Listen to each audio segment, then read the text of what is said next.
Every metalcore band from like 2008 to 2011 had at least a couple shirts like this, or this, or this.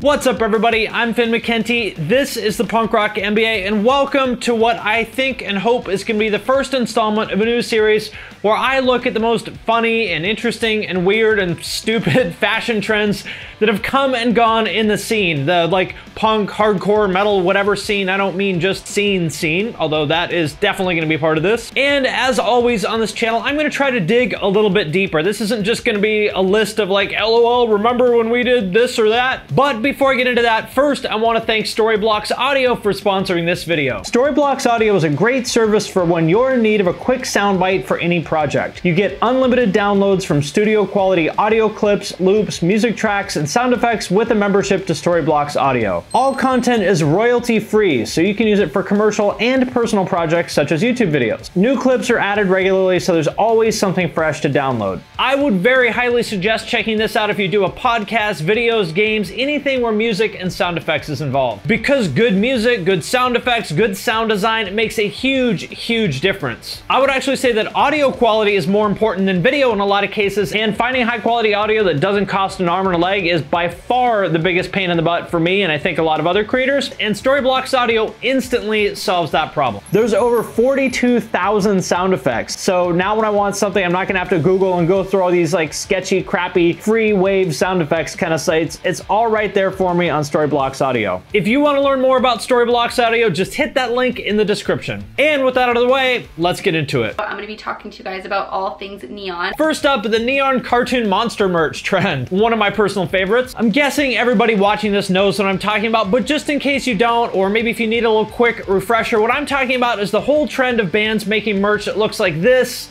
or this, or this, with like a 9-color print of a cartoon octopus biting the head off of a wizard or something. What's interesting is that although everybody remembers this trend, nobody can really pinpoint like one band that started it. I asked around, nobody was like, oh yeah, these guys started it, it was them. After that, everybody copied it. But if I was kind of to point to one or two bands that really popularized it, I think the first would be the Devil Wears Prada. Their Reptar shirt, you probably remember that one. That was definitely one of the first examples of this, as well as their Viking shirt that came out around the same time that was also super popular. But it went way beyond just those two. That band had a fucking ton of merch designs in this aesthetic. Like, look it up on Google Images, like it's probably dozens, which is really funny to see because now they're like the total exact opposite of that. Now they're all about being like serious and dark. So to see their logo on a shirt with like a neon cartoon skull on it is just really strange, but it happened. And the other band that I think had a really big hand in popularizing this style was A Day to Remember. They had a ton of shirts in this style, two of the most popular ones being the Pac-Man shirt, although actually I think they had a couple different versions of that one, and then also the Shark Week one. Quick side note, what's the deal with sharks being such a big part of this trend? Every band had a shark shirt. And speaking of the Shark Week design, I don't actually know who did the Pac-Man ones, but the Shark Week design for A Day to Remember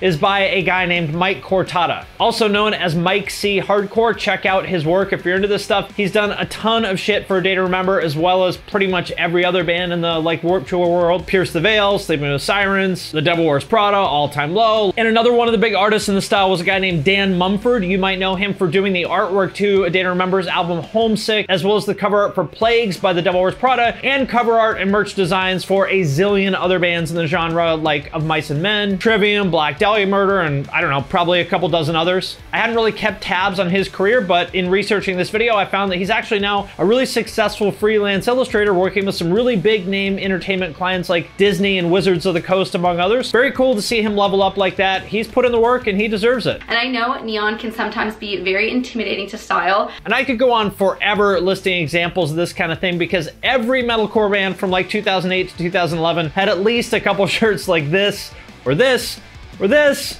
or this, or this, or this.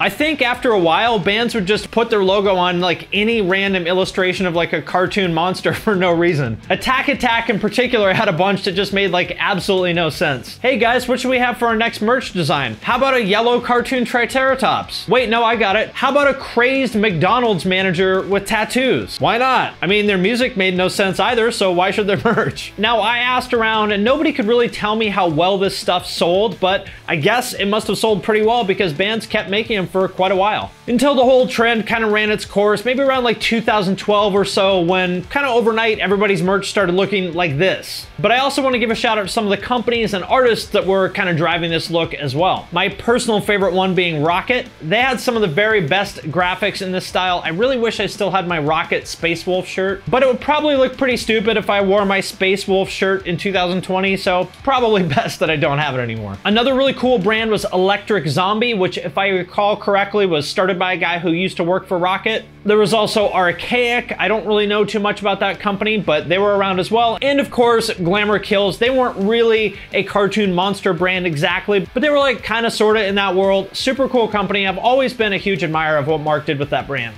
And of course, we can't forget Ollie Sykes' brand, Drop Dead. They were a huge part of the whole cartoon monster thing. And for those who don't know, the guy behind a lot of that early artwork for Drop Dead is named Michael Shantz. I think he parted ways with them back in maybe 2011 or so. He's been freelancing ever since then. And definitely give him a follow on Instagram if you're into this stuff, because he's still doing it. Got a very like unique, super cool version of it. Big fan of his work too. Now, as far as the larger context and the origins, like I said earlier, to me, it's pretty obviously drawing from the stuff that guys like Jim Phillips, Steve Nazar, or Pusshead did back in the 80s, and the stuff that 90s skate brands were doing, like World Industries and Hookups. And if you want to go back even further than that, all that 80s and 90s stuff is itself inspired by the work of guys from like the 40s, 50s, and 60s, such as Ed Big Daddy Roth, Basil Wolverton, Robert Williams, and my personal favorite old school illustrator, Jack Davis. And that's really the thing that stood out to me when I started seeing these kind of designs come out for metalcore bands. Up until then, band merch was, I would say, not especially well designed for the most part. And I actually used to design t-shirts for a living, so I have a pretty good idea of what it takes to do this stuff. And I was like, damn, who's doing these illustrations? Because this shit is not easy to do. Like, anybody can get a pirated copy of Photoshop and throw together some crappy like design with the band's name and some shitty freeware grunge font. But doing this kind of stuff, like, you actually have to be able to draw pretty well. You can't just pirate a copy of Photoshop and crank this shit out, which is why I have so much respect for people like Michael Shantz and Mike Cortada and Dan Mumford and everybody else that did this style, because this is like legit illustration work. But anyway, my main takeaway from looking at this stuff now is just that it feels so odd that it has this lighthearted, carefree vibe that it's just like the exact opposite of everything that's happening now. Everything now is like so dark and serious, and there's nothing wrong with that necessarily, but I do kind of miss that lighthearted, carefree, fun vibe that the scene had back then, and honestly, I would love to see it come back one of these days. Because I know not everybody wants to be head to toe in bright neon colors. All right, so let's move on to trend number 2, edgy slogans in impact font.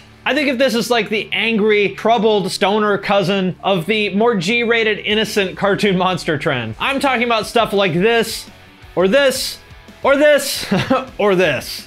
And just like the cartoon monster thing, I'm not really sure who like the first band to do this was. I guess you could probably debate that all day long, but I think the band that really popularized it, or the actual shirt that popularized this, was probably the Suicide Silence Pull the Trigger Bitch shirt. Another popular, iconic example of this would be the Stay Brutal shirt, which I guess was made by a label called The City Is Burning, although I didn't know that until now. I assumed it was for a band. Another one that was pretty early and pretty popular, as I remember, was this one by Winds of Plague. But those were just the beginning. This is where it gets really good. Or I guess actually where it gets really bad, but in a good way, if that makes sense. Because holy shit, I didn't remember how cringy a lot of these shirts were. You could almost make a whole video out of Asking Alexandria's edgy slogan shirts, because wow, they had a lot of these. This one might be my personal favorite. I couldn't stop laughing when I saw this. Who in the world would want to wear a shirt that says, "Get the fuck away from me," in some like shitty distressed font that looks like it would go on a Walmart energy drink? Or how about this one? Yikes. Or how about this one? Or this one, which actually might be even worse if that's possible. But when it comes to super cringy, mega edgy slogans, I would have to say that the winners, or perhaps more accurately the losers, would be I Declare War. Wow, these guys have a lot of truly awful merch designs. And I'm laughing, but actually, in all seriousness, I think a lot of these kind of cross the line, especially considering that, like I said, back then, a huge part of the metalcore fandom was teenage girls. And I don't know about you, but if I had a daughter that was in 8th grade, I certainly wouldn't feel good about her going to a show where they were selling shit like that at the merch table. And for some reason, back then, everyone just kind of thought that was okay, or if they didn't think it was okay, nobody said anything. Let me know in the comments what you guys think about that. I think there's an interesting discussion to be had there. I was trying to justify myself, but like really, I still look like an emo piece of shit. But yeah, let's move on to trend number 3, which is what I call the scene 1.0 look of bootcut girl jeans, white belt, and youth large thrift store shirt. This is a few years before the stuff I just talked about, before there was cartoon monsters, before there were edgy impact font shirts. There was this look as seen on bands like Norma Jean or Underoath from maybe, I don't know, 2003 to 2007 or so, when neon took over the world. And Hot Topic is where you can find me. It's actually kind of hard to find pictures of this stuff because back then good cameras are really expensive, and whatever pictures of it do exist were probably hosted on sites that don't exist anymore, like PhotoBucket or MySpace. So this picture of Underoath from I think 2004 is probably the best example I could find, but if you have any other ones, please let me know in the comments. I would love to see them. The first and most important part, the bootcut girl jeans. If you were around back then and you wanted to look cool or feel like you looked cool, there was a good chance that you probably wore girl jeans at some point. I did. Now, why would you do that? Well, the answer is simple. Back then, it was really hard to find like cool men's jeans. A lot of people, after the whole popularity of the wider and bell leg jeans, are a little intimidated about how to wear skinny jeans. And there's a lot of stigma attached to it. Skinny jeans back then were a pretty new thing, and men's fashion is always a couple years behind women's fashion. So at that time, really the only men's jeans you could get were like regular old Levi's, or even worse, the terrible like relaxed fit ones from Kohl's or whatever. Skinny jeans certainly existed back then, but they weren't the default like they are now. At the time, bootcut was the default look, which if you're not familiar means that they are tight in the hips and thighs and then they flare out at the bottom to make room for your boots. I guess they're originally like a cowboy thing, I don't know. If Kendall goes to ride her horse. As one example, here's a picture of the starting line wearing some very, very 2006 bootcut pants. But if you wanted cool men's jeans like this, actually really hard to find. The only option you had really was to go for these high-end brands like Diesel or G-Star, which are like $100 or $200 each, way out of the price range of your typical metalcore kid. So what did you do if you're a kid that wanted cool jeans on a budget? Borrow some of your sister's bootcut mud jeans. That's what you do. There's gotta be hundreds of promo shoots back then of local metalcore bands wearing bootcut girl jeans that look like this or this. Bootcut jeans are making a comeback. And of course, you had to pair your bootcut girl jeans with a white belt. Could be just a regular old like plain leather white belt, or if you wanted extra cool points, you could go with the studded white belt. Or once again, you could just steal from your sister and borrow her white grommet belt like this one. But what's interesting to me about the white belt thing is that is 100% a carryover from the like real emo, real screamo scene of the 90s. Bands like The Locust or Orchid, Swing Kids, all that kind of stuff. It's actually really hard to find pictures of that scene, but I was around for it. And I can tell you that the Spock hair or Beatles hair with a white belt is what all the coolest 90s hardcore kids were all about. Not me, because I wasn't cool enough for that. So it's interesting to me when I saw these like 2000 scene bands wearing white belts because they had no connection to DIY hardcore. So I was wondering, where did they get the white belt thing from? How did they pick up this thing from the 90s San Diego screamo scene, which was itself inspired by the like mod fashion of the 60s? I would love to hear what you guys think in the comments, but my guess is that it was Norma Jean, because they were the one band out of that whole cohort that I think did have some awareness of like 90s DIY hardcore, like Botch and Coalesce and all that stuff. Oh! He's coming out of it! I'm scared. And the last part of the Scene 1.0 look, again, as seen in this picture of Underoath, is the youth large thrift store shirt, like Mill Creek Little League or whatever. This is another big thing in the 90s emo scene. For example, you can see lots of pictures of Davey from Cap'n Jazz wearing shirts like this, or the guy on the cover of Through Being Cool by Saves the Day. So I have two theories as far as how that became part of the Scene 1.0 look. The first theory is that it's a tie back to 90s emo. The second one is just that it was part of the whole American Apparel, Urban Outfitter, hipster thing that was blowing up at the time. It may be hard to believe, but back then, Urban Outfitters and American Apparel were like two of the hottest retail companies. Now, of course, American Apparel no longer exists and Urban Outfitters fell off like 10 years ago, but they were on top of the world back then, with people like Seth Cohen on the OC representing that look in the mainstream. So I don't know, maybe the bands got it from that, maybe they got it from the 90s emo scene, but either way, you weren't shit unless you had your youth large thrift store shirt with your bootcut girl jeans and your white belt. When I dress more normal, more people are like nicer to me and like talk to me and approach me. All right, guys, I could keep going on forever as far as metalcore scene fashion trends, but I'm gonna leave it with these three for now. If you guys like this, I am gonna make it a series. I think each one of these will be focused on like a different subgenre. Like I'll do one about hardcore, I'll do one about metal, I'll do one about pop punk. So let me know in the comments what you would like to see as far as the next episode of this. Also, let me know what you think about these three trends. I would love to hear what you guys think. I also want to thank everyone who supports me on Patreon at the True Cult level or above. I appreciate your support very much. Because of your support, I'm actually now able to fund a producer for the podcast, which is coming out in January. If you are interested in supporting me on Patreon, there's a link to that in the description. And with that, I'm going to sign off for now, but I will see you next time.